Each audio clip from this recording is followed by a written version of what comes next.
붓순나무. 붓순나무는 향기로운 백록색의 꽃, 반질한 윤기가 흐르는 귀엽고 친근감 넘치는 잎새. 게다가 꽃은 물론 수피와 잎 등 온몸으로 향기를 내어놓으니 참으로 매력적인 꽃나무이다.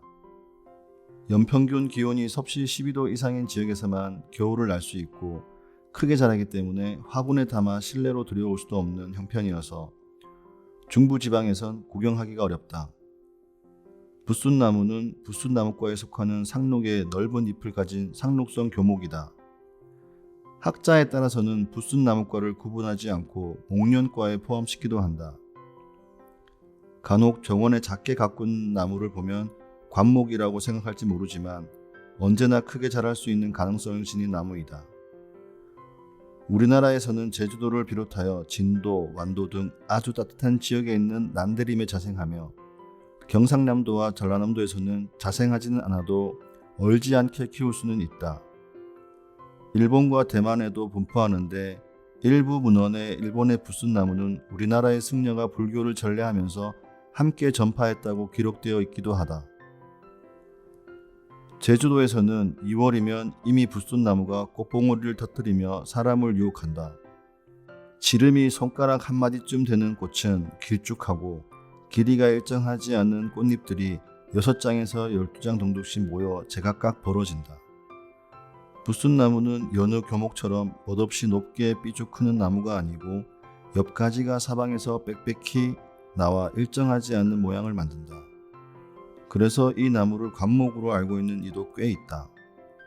짙은 회색의 수피에 잘 어울리게 크지도 작지도 않은 타원형 잎은 대부분의 상록수가 그러하듯 두껍고 윤기가 흐르지만 보다 진한 초록색 잎새를 자세히 들여다보아도 뚜렷한 잎맥을 구경하기 어렵다. 붓순나무의 독특한 냄새는 잎을 잘라도 줄기에서 수피를 벗겨도 퍼져나오니 그야말로 온몸으로 향기를 낸다. 가을에 익는 열매의 모양도 아주 재미있다. 어찌 보면 별을 담기도 했고 또 어떻게 보면 꽃만두 모양 같기도 하다. 붓순나무는 지방에 따라서 가시목이라고도 하고 발각구, 말발구라고 하기도 한다.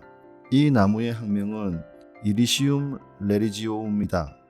여기서 속명은 유혹한다는 뜻의 이리시오에서 유래되었는데 바로 이 나무의 향기가 워낙 특별하여 사람을 끌어당김으로 이러한 이름이 붙었다고 한다. 종소명 레리지오점은 종교적이라는 뜻이다. 붓순나무는 불교와 관계가 깊은 나무이다. 우리나라에서는 사찰에서 간혹 볼 수 있고 불전이나 묘지에 바치는 나무로 알려져 있는데 중국의 영향을 받은 것이라고도 하고 인도에서 처음 시작된 풍속이 중국과 우리나라를 거쳐 일본으로 건너갔다고도 하며 인도에서 일본으로 직접 전래되었다는 기록도 있다. 붓순나무가 불교와 관계가 깊어진 것은 열매가 여러 각이 지는 것이 인도에 있는 천축무열지에서 있는 청연꽃을 닮았다 하여 부처님 앞에 바쳐지면서라고도 한다. 향기에 대해서 말하자면 사람들은 붓순나무 특유의 향기에 강하게 유혹받을지는 몰라도 짐승들은 이 냄새를 아주 싫어한다고 한다. 그래서 우리나라 일부 지방에서는 사람이 죽으면 한때 관 대신 토장을 하였는데 이때 산 짐승의 피해를 막기 위해 짐승들이 싫어하는 향기가 나는 붓순나무를 묘지 근처에 심곤 하였다. 짐승들이 붓순나무를 싫어하는 데서 유래한 전설이 하나 전해진다. 아주 오랜 옛날에 백지라는 성을 가진 무사가 있었는데 서울에 올라와 파견 근무를 하면서 한 여인과 사랑을 하게 되었다. 그러나 임기가 끝나고 고향으로 돌아가게 되자 백지는 집에 돌아가 부인에게 이야기하고 다시 데리러 올 것을 약속하고는 떠났다. 서울에서 백지만을 기다리던 여인은 더 이상 기다리지 못하고 흰 개 한 마리를 데리고 백지를 찾아 나섰는데 마침 백지도 그녀를 데리러 떠나는 길이 엇갈렸다. 그녀가 백지의 집에 도착하자 백지의 본처는 투기를 이기지 못하고 그녀를 벼랑에서 떨어뜨려 죽인 다음 아무도 모르게 안매장해버렸다. 집에 다시 돌아온 백지는 그녀가 데리고 온 개의 인도로 그녀가 묻힌 곳을 찾아내었고 이를 슬퍼하며 묘를 만들고 붓순나무지를 꽂아 극락왕생을 빌며 자신의 집을 헐고 절을 짓고 중이 되었다고 한다. 그러나 억울하게 죽은 원호는 점처럼 진정되지 않아서 무덤가에 심어놓은 붓순나무에 닿기만 하면 짐승이건 사람이건 자꾸 중들은 원원을 달리며 살생을 막았다고 한다. 짐승들이 불순나무를 피하기 시작한 것은 이때부터라는 이야기가 있다.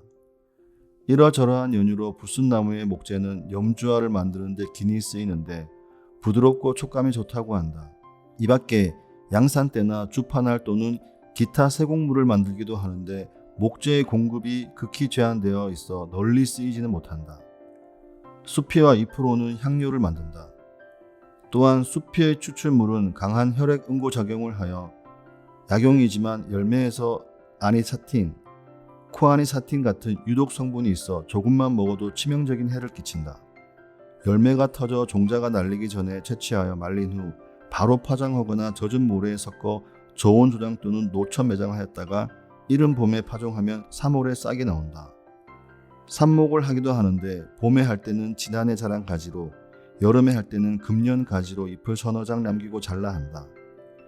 불순나무는 내한성이 약하고 약간 건조한 곳에서 더 잘 자란다. 또 볕이 많이 드는 곳보다는 다소 그늘이 있는 곳을 좋아한다. 맹아가 많이 나오지만 나무는 옮겨 심는 것을 싫어하며 더디게 자라는 편이다.